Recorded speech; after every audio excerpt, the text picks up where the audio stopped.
오늘 우리는 마태복음 4장 17절 예수님께서 공생애를 시작하며 가장 먼저 던지신 첫 일성을 마주합니다. 회개하라 천국이 가까이 왔느니라. 아주 익숙한 구절입니다.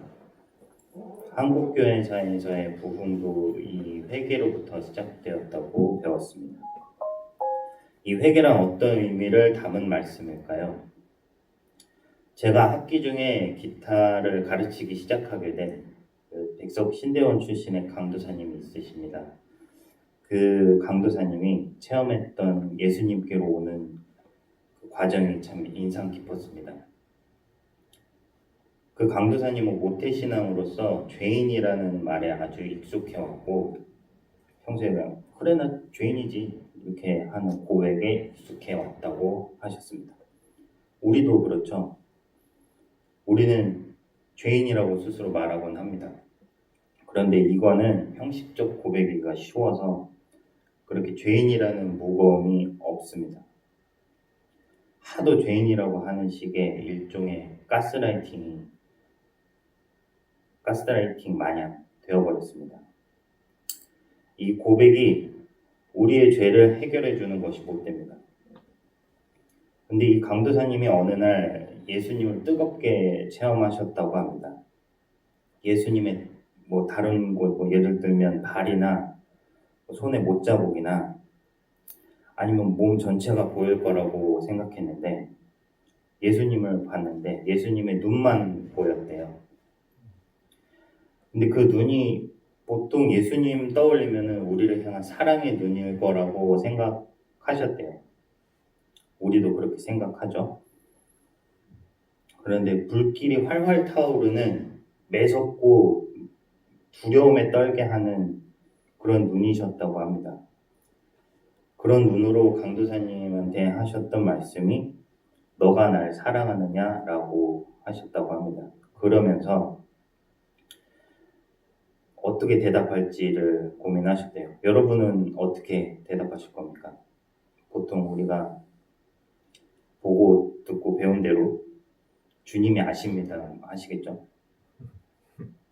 근데 그 입이 떨어지질 않고 본인이 죄 지은 것들이 주마등처럼 싹 지나가면서 보였대요. 그렇게 한 사건씩 회개해 나가고 있는데 이게 끝날 것 같지가 않더랍니다. 우리가 이 세월을 살면서 지은 죄들이 어디 한두 가지겠어요. 그런데 결국 끝날 것 같지 않던 회개를 이렇게 하나하나 해결하는 것은 불가능하다 이렇게 느끼셨고 주님께 통한의 회개를 하면서 눈물 흘리면서 내가 할 수 없다고 하면서 그 뒤로부터 그 강도사님 사역이 시작됐다고 합니다. 저는 이 얘기를 듣고 저도 회개를 뭔가 그런 뜨거운 거 뭔가 알 수 없지만은 뭔가의 사역이 시작되려면 그런 게 있어야 될 것 같았습니다. 제가 다니는 한교 꿈꾸는 교회 수요 예배 때 강사로 오셨던 이기봉 목사님이라고 있으셨는데 순복음 교단에서 오셨었어요. 그분이 성령이 내주하시는 증거가 순복음 교단에서는 방언 이렇게 얘기를 했어야 했대요. 옛날에. 그렇지만 그 목사님은 회개가 성령께서 내주하시면 회개가 가장 먼저 시작된다고 하셨던 게 제가 이제 그렇게 나도 회개해야 될 것 같은데 그래야 뭔가 시작될 것 같은데 라고 생각했던 거에 한몫했습니다. 한국교회사에서도 우리가 부흥에 앞서서 제일 먼저 회개가 일어났잖아요. 그런데 그 회개라는 게 대체 뭔가 개념을 알고자 했습니다. 말만 익숙하지 정확한 뜻도 모르고 단순히 잘못을 뉘우친다? 그런 식의 의미로들 많은 성도들이 알고 그렇게 지나가고 있잖아요. 헬라어 시간에 김성규 교수님이 회개라는 단어의 번역이 변질됐다 그렇게 하셨던 걸 기억하고 있습니다. 물론 죄를 고백하고 돌이키는 것 이것도 중요합니다. 저희 믿음의 선배들이 그런 개념으로 했던 회개들이 틀렸다고 할 수만은 없습니다. 하지만 오늘 본문의 예수님이 선포하신 회개는 단순히 눈물이나 감정의 동요가 아닙니다. 원어적 의미는 더욱 강단 있는 돌아섬을 말하고 있습니다. 예수님이 선포하신 이 회개하라라는 단어는 헬라어로 메타노에오입니다. 이 단어로 쪼개면은 메타는 변화, 이동, 전환을 뜻한다고 합니다. 뒤에 붙는 노에오는 누스라는 단어에서 이게 마음, 지성, 생각이라고 합니다. 그러니까 메타노에로라는 단어의 문자적 의미는 마음, 생각을 바꾸다입니다. 용례를 보면 reconsider라고 하는 다시 숙고한다는 것에 가깝습니다. 여기서 중요한 것은 이게 단순히 내가 잘못했네 라고 느끼는 것과는 전혀 다른 차원이라는 겁니다. 성경에는 후회하다라는 단어가 따로 있습니다. 이게 메타멜로마이라고 합니다. 이거는 가룟 유다가 예수님을 배신하고 나서 느꼈던 그 쓰라린 경험, 상황이 잘못됐을 때 느끼는 가책과 후회를 말합니다. 하지만 예수님이 촉구하신 것은 단순한 메타멜로마이, 그 후회가 아니라 메타노에오였습니다. 이 회개는 여호수아 24장에서 세겜에 모인 백성들에게 외친 말의 의미에 더 가깝습니다. 여호수아 24장 14절 15절을 제가 잠깐 읽어드릴게요. 14절 그러므로 이제는 여호와를 경외하며 온전함과 진실함으로 그를 섬기라. 너희의 조상들이 강 저쪽과 애굽에서 섬기던 신들을 치워버리고 여호와만 섬기라. 만일 여호와를 15절 만일 여호와를 섬기는 것이 너희에게 좋지 않게 보이거든 너희 조상들이 강 저쪽에서 섬기던 신들이든지 또는 너희가 거주하는 땅에 있는 아모리 족속의 신들이든지 너희가 섬길 자를 오늘 택하라. 오직 나와 내 집은 여호와를 섬기겠노라 하니 여기서 너희가 섬길 자를 오늘 택하라. 이것이 더 가까운 의미라고 합니다. 메타노에오는 나의 편 자체를 하나님의 구제에서 하나님으로 옮기는 일입니다. 본질상 죄와 사망 아래에 있는 우리가 이제는 하나님 나라를 향해서 180도 방향을 트는 것. 이것이 성경이 말하는 메타노에오입니다. 이것은 죄된 감정의 문제가 아닙니다. 죄는 내가 해결할 수 없음을 철저히 깨닫고 그럼 이제 방향은 주님께로 뿐이다 하는 마음의 온전한 선택입니다. 그러면 이 선택을 하고 오신 우리 여러분과 저의 이 회개는 이제 끝인가요?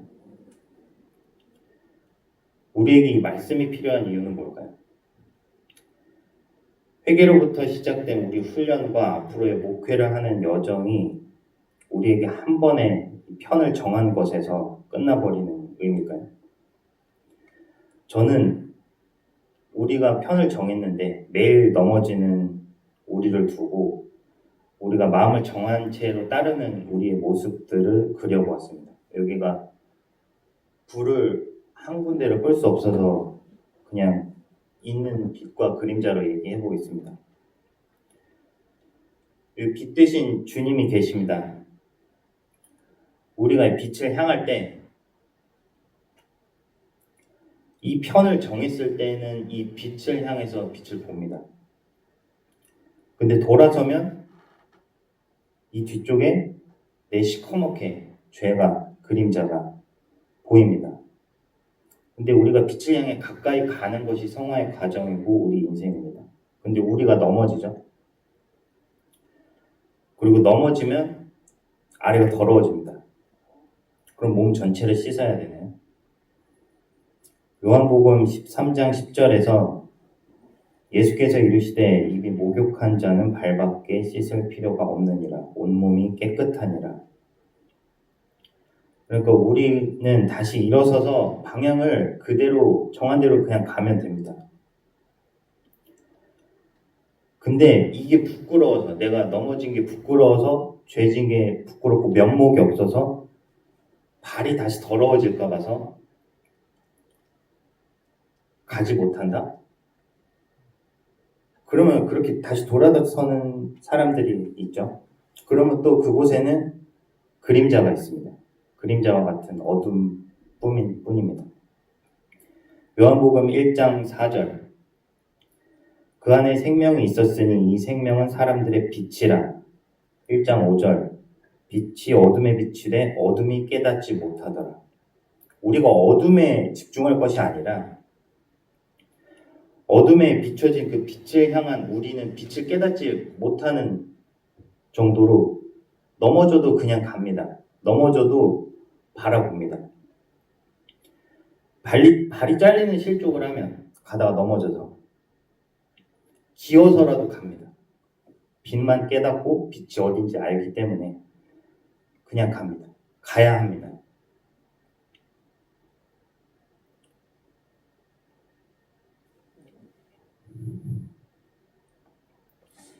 하나님의 나라가 내 삶에 있다는 거는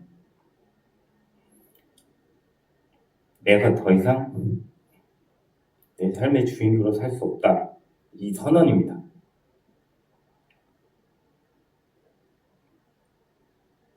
회개가 꼭 죄책감에 시달리라는 그 정죄의 메시지가 아닙니다.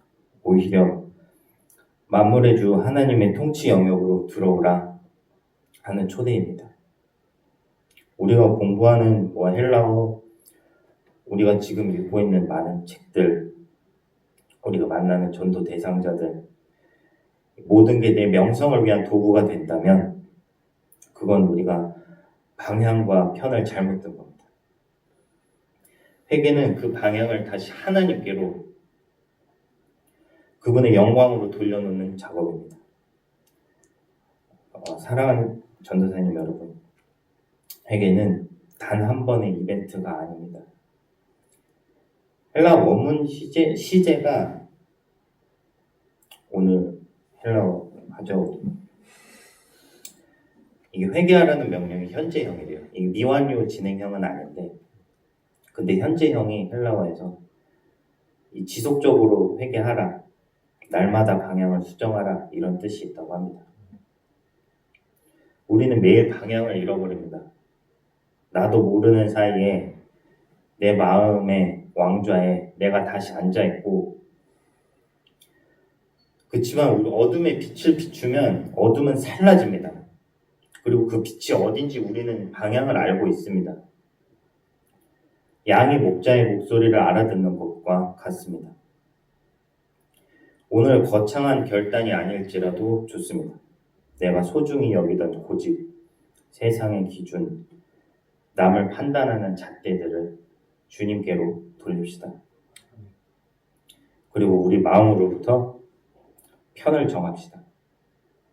나는 죄를 해결할 수 없음을 I am nothing.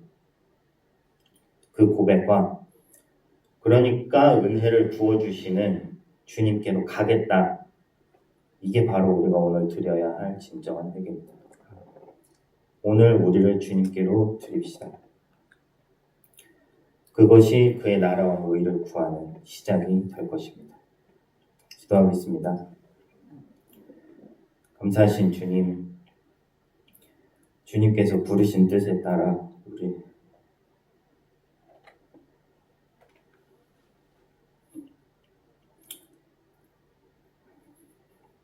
이 길을 갑니다. 우리의 마음을 정한 이 회개로부터 주님의 일하심을 우리가 보게 해주세요. 나의 죄들은 입술로 중언부언, 죄만 중언부언할 것이 아닌 우리가 죄를 깨닫고 그 죄 사함을 주시고 영원한 생명까지 인도하실 주님께 우리를 맡깁니다. 이 시작이 우리 앞날에 다가올 훈련과 목회의 선한 열매로 나타날 그 영광까지 모두 주님께 올리기를 소망합니다. 그 크신 사랑 아래에서 예수님을 전하는 우리의 사역을 통로로 써주셔서 세상에 주의 나라와 의가 이루어지기를 기도합니다. 함께하는 우리들을 기뻐 받아주시고 축복해 주세요. 살아계신 주께 모든 영광과 감사 올려드리며 예수님의 이름으로 기도드립니다. 아멘.